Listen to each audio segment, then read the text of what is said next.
പ്രാർത്ഥിക്കുന്ന ഓരോ ദൈവമക്കളും പ്രാർത്ഥനയിലൂടെ അവരുടെ ഹൃദയം ദൈവത്തിന്റെ മുമ്പിൽ പകരുകയാണ്. പ്രാർത്ഥന എന്ന് പറഞ്ഞാൽ വാക്കുകളുടെ ഒരു പ്രകടനമല്ല, മറിച്ച് ഹൃദയം ദൈവസന്നിധിയിലേക്ക് പകരുന്നതാണ് പ്രാർത്ഥന.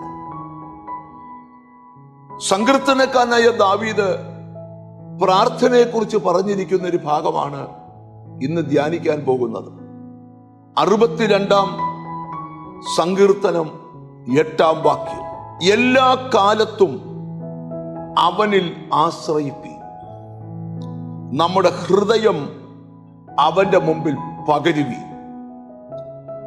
അവൻ നമുക്ക് സങ്കേതമാകും. ദാവീദ് പറയുകയാണ്, എല്ലാ കാലത്തും അവനിൽ ആശ്രയിപ്പി. മറ്റൊരു ഭാഗത്ത് ദാവീദ് പറയുന്നുണ്ട്, ഞാൻ യഹോവയെ എല്ലാ കാലത്തും വാഴ്ത്തും, അവന്റെ സ്തുതി എപ്പോഴും എൻ്റെ നാവിന്മേലിരിക്കും.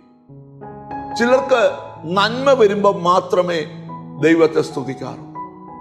എന്നാൽ കഷ്ടത വരുമ്പോഴും രോഗം വരുമ്പോഴും നഷ്ടം വരുമ്പോഴും പരാജയം വരുമ്പോഴും ഒക്കെ നാം ദൈവത്തെ സ്തുതിക്കാൻ പഠിക്കണം. ഒരാളെ ഉയർത്തുന്നതും ഒരാളെ താഴ്ത്തുന്നതും ദൈവം തന്നെയാണ്. ഇയ്യോബിന്റെ സമ്പത്ത് നഷ്ടപ്പെട്ടപ്പോൾ ഇയ്യോബ് പറയുന്ന പദം ബൈബിളിലുണ്ട്, യഹോവ തന്നു, യഹോവ എടുത്തു, അവന്റെ നാമം വാഴ്ത്തപ്പെടട്ടെ. ആ വാക്കുകൾക്ക് മുമ്പിൽ ധാരാളം അർത്ഥങ്ങളുണ്ട്. തരാനും എടുക്കാനും അവന് അധികാരമുണ്ടെങ്കിൽ ഇനിയും തരുവാൻ അവന് കഴിയും. യോബിന്റെ ചരിത്രം പിന്നീട് പഠിക്കുമ്പോൾ നഷ്ടപ്പെട്ടതെല്ലാം ഇരട്ടിയായി ദൈവം അവനെ തിരിച്ചു കൊടുത്തു. അവരോടൊക്കെയോ ദൈവം സംസാരിക്കുക, നിന്റെ ദുഃഖ സമയത്തും കഷ്ടസമയത്തും സമൃദ്ധിയുടെ സമയത്ത് സ്തോത്രം പറഞ്ഞ പോലെ, സന്തോഷിച്ച പോലെ നിനക്ക് സന്തോഷിക്കാൻ കഴിയുമോ? യഹോവ നിനക്ക് വേണ്ടി ചില വൻ കാര്യങ്ങളെ ചെയ്യാൻ പോകുക, മുമ്പൊരിക്കലും നടന്നിട്ടില്ലാത്ത അതിശ്രേഷ്ഠമായ ചില ദൈവപ്രവൃത്തി ഈ ദിവസങ്ങളിൽ നിങ്ങളുടെ കുടുംബത്തിൽ നടക്കാൻ പോവുകയാണ്. ആ വാക്യം ഒരിക്കൽ കൂടെ ശ്രദ്ധിച്ച്, എല്ലാ കാലത്തും അവനിൽ ആശ്രയിപ്പീൻ, നിങ്ങളുടെ ഹൃദയം അവന്റെ മുമ്പിൽ പകരുവീൻ.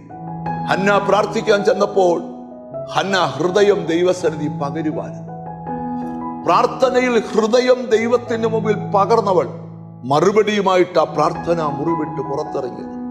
പ്രാർത്ഥന വാക്കുകളുടെ പ്രകടനമല്ല, മറിച്ച് ഹൃദയം പകരുന്നത് ആ പ്രാർത്ഥന. അങ്ങനൊന്ന് പ്രാർത്ഥിച്ചേ, സ്തോത്രം. പ്രതിസന്ധിയുടെ നടുവിൽ ഹൃദയം ദൈവത്തിന് മുമ്പിൽ പകർന്നേ, നിനക്ക് വേണ്ടി യേശു വലിയവ ചെയ്യും. ഞങ്ങളുടെ കർത്താവേ, സ്വർഗസ്ഥ പിതാവേ, എന്നോട് ചേർന്ന് പ്രാർത്ഥിക്കുന്ന മക്കൾക്ക് വേണ്ടി പ്രാർത്ഥിക്കുക.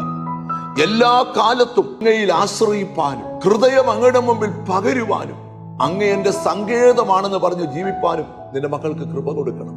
എന്നോട് ചേർന്ന് പ്രാർത്ഥിക്കുന്ന മക്കളെ നിന്റെ നാമം ചൊല്ലി പിതാവിന്റെയും പുത്രന്റെയും പരിശുദ്ധാത്മാവിന്റെ നാമത്തിൽ അനുഗ്രഹിച്ചു പ്രാർത്ഥിക്കുന്നു. ഇവർ അനുഗ്രഹിക്കപ്പെടട്ടെ യേശു ക്രിസ്തുവിൻ നാമത്തിൽ തന്നെ, ആമേൻ. നിങ്ങളുടെ ഹൃദയം ദൈവത്തിന് മുമ്പിൽ പകരുക, ഉത്തരം ഉടനെ ഉണ്ട്. God bless you.